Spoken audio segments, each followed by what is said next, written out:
मैं Tanuj Jaiswal ABC education academy के digital platform पर आपका स्वागत करता हूं। हमारी उत्तराखंड प्रीवियस क्वेश्चन की जो श्रृंखला है, आज इसका भाग 2 है। इसके अंतर्गत हम उत्तराखंड के जितने भी पिछले परीक्षाओं में जितने पेपर प्रश्न आए हैं, उन सभी का क्या करेंगे, अध्ययन करेंगे। तो आइए शुरू करते हैं अपनी सीरीज को। ठीक है, चलिए। गणदेश सेवा संघ का गठन किसने किया था? गणदेश सेवा संघ का गठन श्रीदेव सुमन, बद्रीदत्त पांडे, चंद्रमोहन नेगी या चंद्र सिंह गढ़वाली। तो श्रीदेव सुमन के द्वारा इसका गठन दिल्ली में किया गया था। बाद में इसका नाम हिमालयी सेवा संघ किया गया। हिमालयी सेवा संघ, हिमालयी सेवा संघ। ठीक है, चलिए अगला प्रश्न। उत्तराखंड क्रांति दल के प्रथम अध्यक्ष कौन थे? तो उत्तराखंड क्रांति दल के प्रथम अध्यक्ष डीडी पंत, काशी सिंह ऐरी, मथुरा प्रसाद बमराड़ा या बिपिन चंद्र त्रिपाठी। तो इसका सही उत्तर होगा डीडी पंत। इनका पूरा नाम देवी दत्त पंत था। ये भौतिक विज्ञान के वैज्ञानिक थे। भौतिक विज्ञान के वैज्ञानिक थे। रमन इफेक्ट पे इन्होंने काम किया था। यूकेडी की स्थापना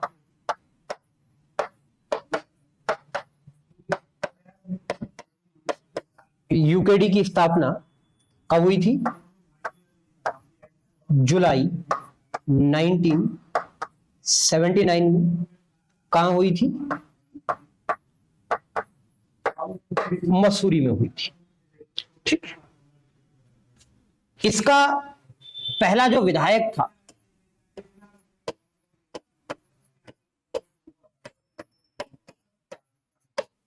पहला जो इसका विधायक थे वो कौन थे? जसवंत बिष्ट। जसवंत बिष्ट। और कहां से जीते थे? रानीखेत से। चलिए अगला प्रश्न। उत्तराखंड के प्रथम राज्यपाल कौन थे? सुरसेन अग्रवाल, बीएल जोशी, सुरजीत सिंह बरनाला या मार्गरेट आल्वा। तो सही उत्तर क्या होगा? सुरजीत सिंह बरनाला। 9 नवंबर 2000 से लेकर के जनवरी 2003 तक ये क्या रहे? राज्यपाल रहे। मार्गरेट आल्वा पहली महिला राज्यपाल।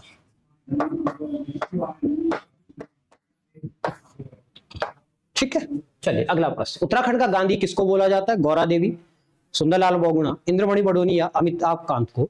तो सही उत्तर क्या है? इंद्रमणि बडोनी। एक न्यूज़पेपर है वाशिंगटन पोस्ट। वाशिंगटन पोस्ट, इसमें इनके लिए माउंटेन गांधी लिखा गया था। माउंटेन गांधी। ठीक है, इनके लिए क्या लिखा गया था? माउंटेन गांधी लिखा गया था। और इंद्रमणि बडोनी एक नृत्य है गढ़वाल में जिसको केदार नृत्य कहते हैं या पांडव, उसके क्या थे? ये विशेषज्ञ थे। ठीक है, केदार नृत्य के विशेषज्ञ थे। इन्होंने खतलिंग ग्लेशियर को पर्यटन मानचित्र पर लाया था। यह इनकी क्या थी? विशेषता थी। चलिए, 1962 में चीन युद्ध से पूर्व उत्तराखंड की कौन सी जनजाति तिब्बत के साथ व्यापार करते थे? राजी, जौनसारी, भोटिया या बोक्सा। तो कौन सी है? भोटिया जनजाति। भोटिया जनजाति महान हिमालय में रहने वाली जनजाति है। महान हिमालय। ठीक है, महान हिमालय की जनजाति। ठीक है, चलिए अगला प्रश्न। उत्तराखंड की प्रसिद्ध नंदा देवी राजजात 2014 में किस अवधि में हुई थी? तो यह 4 अगस्त से 6 सितंबर, 16 सितंबर, 18 अगस्त से 6 सितंबर या 21 अगस्त से 10 सितंबर। तो ये कहां पर हुआ था? 18 अगस्त से 6 सितंबर तक ये यात्रा हुई थी। लगभग 19-20 दिन की यात्रा है, 280 किलोमीटर यात्रा है, 12 वर्ष में एक बार आयोजित होती है। चलिए अगला प्रश्न, सही युग्म का चयन कीजिए। सोमचंद राजबुंगा, कनकपाल देवलगढ़, अजयपाल टिहरी, मानसा चांदपुरगढ़। अब इसमें क्या है, सोमचंद की राजधानी क्या थी? राजबुंगा, यानी कि ये सही है। कनकपाल की जो राजधानी है वो कौन सी है, अगर आपको पता है बताइए। तो कनकपाल की राजधानी कहां थी? चांदपुर गढ़। तो यानी कि ये क्या हो गया? गलत। अजयपाल की राजधानी कहां थी? तो इसकी पहली राजधानी देवलगढ़ और उसके बाद श्रीनगर। मानसा, इनकी राजधानी कहां थी? भाई चांदपुरगढ़ तो थी नहीं, कहां थी? श्रीनगर थी। ठीक है, अब देख लीजिए, तो इस हिसाब से ये उत्तर हमारा क्या हो गया? सही हो गया। चलिए अगला प्रश्न, गढ़वाल के इतिहास में नक्कटी रानी के नाम से किसको जाना जाता है? गुलेरिया, कर्णावती, नेपोलिया या कमलेनुमती साको। तो किसको माना जाता है? कर्णावती को। कर्णावती ने क्या किया था कि मुगल सेना के नाक कान काट दिए थे, नाक कान काट दिए थे। ये महीपति शाह की पत्नी थी, महीपति शाह की पत्नी थी। पृथ्वीपति शाह की क्या थी? ये संरक्षिका थी। चलिए अगला प्रश्न, गढ़वाल सर्वदलित परिषद का गठन 1928 में किसने किया था? मोहन सिंह मेहता, चंद्रदत्त पांडे, जयानंद भारती या हरगोविंद पंत। तो किसने किया था? जयानंद भारती ने किया था। जयानंद भारती किस आंदोलन के लिए जाने जाते हैं? डोला पालकी आंदोलन, डोला पालकी आंदोलन।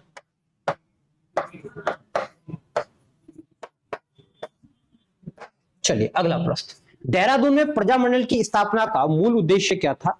ब्रिटिश शासन से स्वतंत्रता, गोरखा शासन से स्वतंत्रता, जनता को समाज सुधार हेतु संगठित करना, जनता को टिहरी राज्य के कुशासन से मुक्त करना। तो सही उत्तर क्या होगा? और संख्या डी, जनता को टिहरी राज्य के कुशासन से मुक्त करना, इसका क्या है? सही उत्तर है। प्रजामंडल की स्थापना 1939 में देहरादून में की गई थी श्रीदेव सुमन के द्वारा, श्रीदेव सुमन के द्वारा। ठीक है, चलिए अगला प्रश्न, अल्मोड़ा सिक्कों पर उल्लिखित नाम है शिवपाल, शिवपलित, हरिपाल, शिवपलित, शिवहरि, शिवदत्त, शिवपालित, हरिदत्त। तो इस पर जो नाम है वो शिवदत्त, शिवपलित, हरिदत्त के है। इसके अलावा इन सिक्कों, यहां से जो सिक्के मिले हैं उनमें गौमित्र और आसेक नाम के राजा के भी क्या है? सिक्के हैं। अल्मोड़ा प्रकार के सिक्के किस वंश से संबंधित हैं? तो ये कुणिंद वंश से संबंधित है। ठीक, कुणिंदों के 3 प्रकार के सिक्के हैं, अल्मोड़ा प्रकार, अमोघभूति प्रकार और छत्रेश्वर प्रकार। चलिए अगला प्रश्न, उत्तराखंड का सबसे लंबा हिमनद कौन सा है? पिंडारी, चौराबाड़ी, यमुनोत्री या गंगोत्री। तो कौन सा है? गंगोत्री उत्तराखंड का सबसे बड़ा हिमनद है, लंबा हिमनद है। इसकी लंबाई 30 किलोमीटर और चौड़ाई 2 किलोमीटर है। ठीक है, कहीं कहीं पर यह बढ़कर 4 भी हो जाती है। गंगोत्री हिमनद उत्तरकाशी जनपद में है। कहां है? उत्तरकाशी जनपद में। कौन से जिले में? उत्तरकाशी जिले में। चलिए, उत्तराखंड में दून कहा जाता है, किसको हम दून कहते हैं? दून कहा जाता है संरचनात्मक घाटियों को, नदी घाटियों को, अल्पाइन घास के मैदानों को या संकरी घाटियों को। तो किसको कहते हैं? संरचनात्मक घाटियों को। क्या होता है दून? एक बार सुन लीजिए। मध्य हिमालय और शिवालिक के बीच की चौरस एवं संरचनात्मक घाटियों को दून या द्वार कहते हैं। पूर्व में इनको द्वार और पश्चिम में इनको दून कहते हैं। ठीक है, चलिए। गोविंद घाट किन नदियों के संगम पर है? अलकनंदा भागीरथी, अलकनंदा खीरोगाड़, अलकनंदा लक्ष्मण गंगा या अलकनंदा या धौली। तो किसको बोलते हैं? अलकनंदा एवं लक्ष्मण गंगा के। गोविंद घाट किस जिले में है? गोविंद घाट चमोली जनपद में। कौन से जनपद में है? चमोली जनपद में। लक्ष्मण गंगा का उद्गम कहां से होता है? घांगरिया में होता है। यहां पर दो नदियां आपस में मिल जाती हैं, एक पुष्पावती नदी और एक हिमगंगा या हिमगंगा, हेमकुंड से निकलने वाली हिमगंगा। उसके बाद हम इसको लक्ष्मण गंगा कहते हैं। चलिए अगला प्रश्न। निम्न में से एक कौन सा जैव आरक्षी है? Govind national park, Corbett national park, Rajaji या नंदा देवी। तो कौन सा है? नंदा देवी बायोस्फीयर्स रिजर्व। चलिए अगला प्रश्न। उत्तराखंड राज्य की सबसे ऊंचाई वाली हिमाच्छादित पर्वत चोटी कौन से? कामेट, त्रिशूल, नंदा देवी या माणा। तो कौन सी है हमारी? नंदा देवी है। इसकी ऊंचाई 7,817 मीटर है। ठीक है, कई जगह आपको 7,816 मीटर भी मिलेगी। ठीक, चलिए अगला प्रश्न।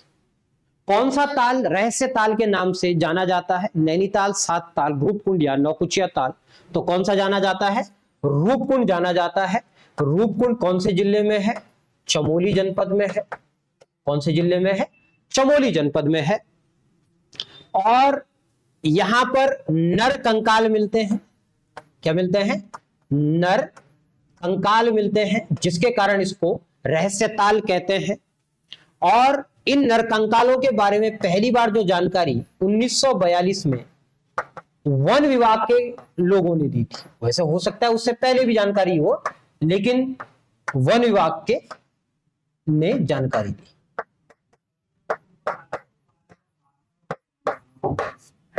ठीक है, चलिए अगला प्रश्न।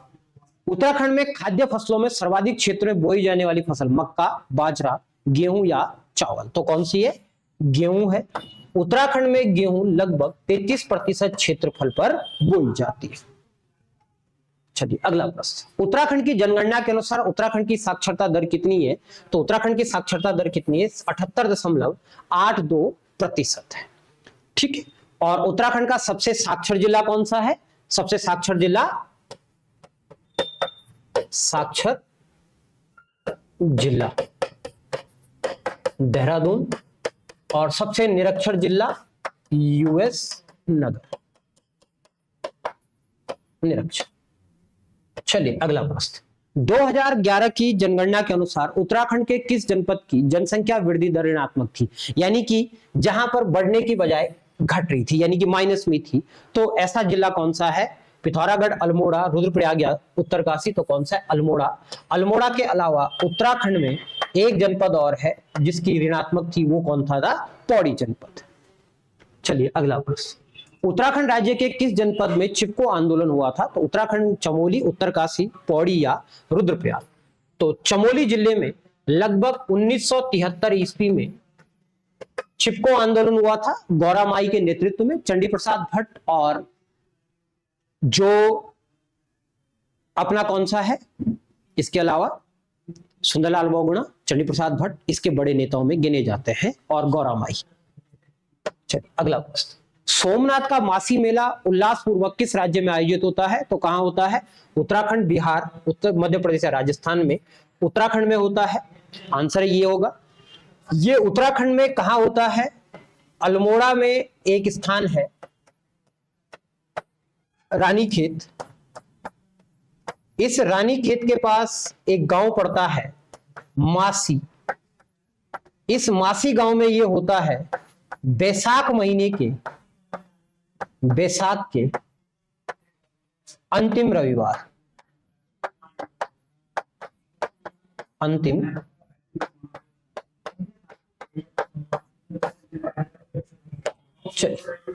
इनमें से कौन सा नृत्य उत्तराखंड का नहीं है? जागर, चांचरी, तेरह ताली या थड़िया?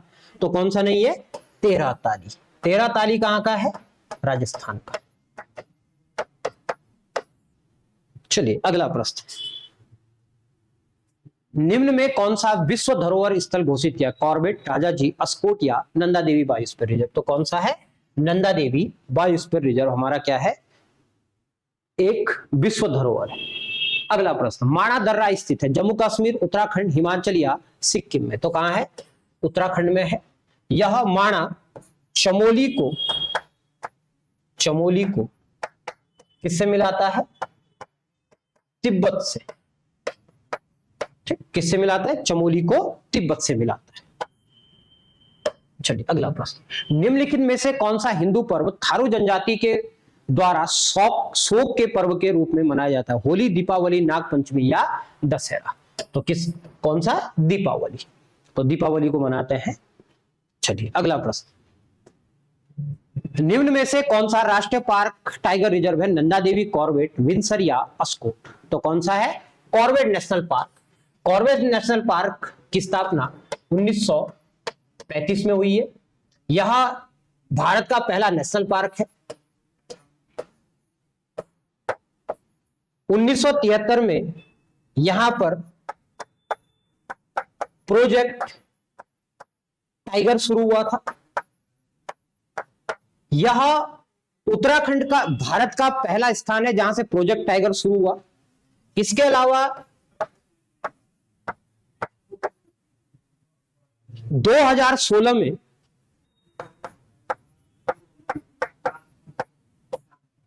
जो राजाजी नेशनल पार्क है उसको भी क्या किया गया है? इसके लिए स्थापित किया गया था। अगला, निम्न में से किस प्राकृतिक आपदा का उत्तराखंड पर सर्वाधिक विनाशकारी प्रभाव हो सकता है? भूकंप, हिमस्खलन या भूस्खलन या बाढ़? तो किसका है? भूस्खलन का। अगला, निम्न में से कौन सा एक उत्तराखंड के पर्वतीय क्षेत्र में नगरीकरण का प्रतिफल नहीं है? प्राकृतिक आपदाओं में वृद्धि, वन्य जीवों में अभिवृद्धि, जल प्रदूषण में वृद्धि या जैव विविधता में वृद्धि? तो कौन सा है? वन्य जीवों में अभिवृद्धि। ठीक है। चलिए, निम्नलिखित में से कौन सा एक उत्तराखंड में जैव विविधता के ह्रास का कारण नहीं है? सड़कों का विस्तार, नगरीकरण, बंजर भूमि का वनीकरण या कृषि का विस्तार? तो सड़कों का विस्तार से भी हमको क्या जैव विविधता में ह्रास होगा, नगरीकरण से भी होगा, लेकिन बंजर भूमि के वनीकरण से नहीं होगा। चलिए अगला, निम्नलिखित में से कौन सी जनजाति उत्तराखंड में नहीं पाई जाती है? बोक्सा, राजी, भोटिया या खरवार? तो कौन सी है? खरवार जनजाति। चलिए अगला प्रश्न, थारू अनुसूचित जनजाति में अधिकांशतः किस स्थान के निवासी हैं? देहरादून, उधम सिंह नगर, चमोली या पिथौरागढ़? तो कहां है? उधम सिंह नगर। तो उधम सिंह नगर में सितारगंज,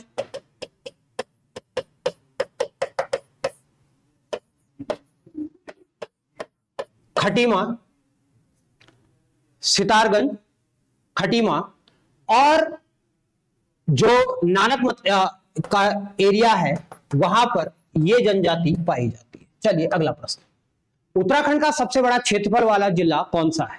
नैनीताल, देहरादून, चमोली या उत्तरकाशी? तो कौन सा है? चमोली है। इसका कुल क्षेत्रफल कितना है? 80-30 वर्ग किलोमीटर। ठीक है। चलिए अगला प्रश्न,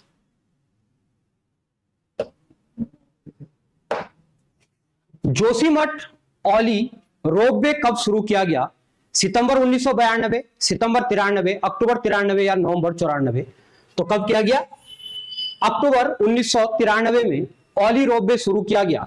यह 4 किलोमीटर है। चमोली जनपद में औली को जोशीमठ से मिलाता है। चलिए, नंदा राजा तीर्थ यात्रा में नौटी से होमकुंड की दूरी कितनी तय की जाती है? 180, 220, 280 या 250? कितनी है? 280 किलोमीटर कुल है। अगला प्रश्न, कुमाऊं में गोरखा शासन कब स्थापित हुआ? तो कुमाऊं में गोरखा शासन स्थापित होता है 1790, जबकि गढ़वाल में स्थापित होता है 1804 में। चलिए अगला, विशेष रूप से किस देवता को कटारमल का मंदिर समर्पित है? शिव, सूर्य, गणेश या कार्तिकेय? तो किसको है? सूर्य को है। इस मंदिर का निर्माण कत्यूरी शासक कटारमल के द्वारा करवाया गया। अगला प्रश्न, टिहरी गढ़वाल में डांडक आंदोलन संबंधित है कृषकों, मजदूरों, सेना या इनमें से कोई नहीं? तो किससे है? कृषकों से संबंधित है। अगला क्वेश्चन, मुगल शहजादा जिसने श्रीनगर में शरण ली थी, मुराद, औरंगजेब, दारा शिकोह या सुलेमान शिकोह? तो सही उत्तर क्या है? सुलेमान शिकोह है। और ये किसके काल में आया था? राजा पृथ्वीपति शाह के शासनकाल में।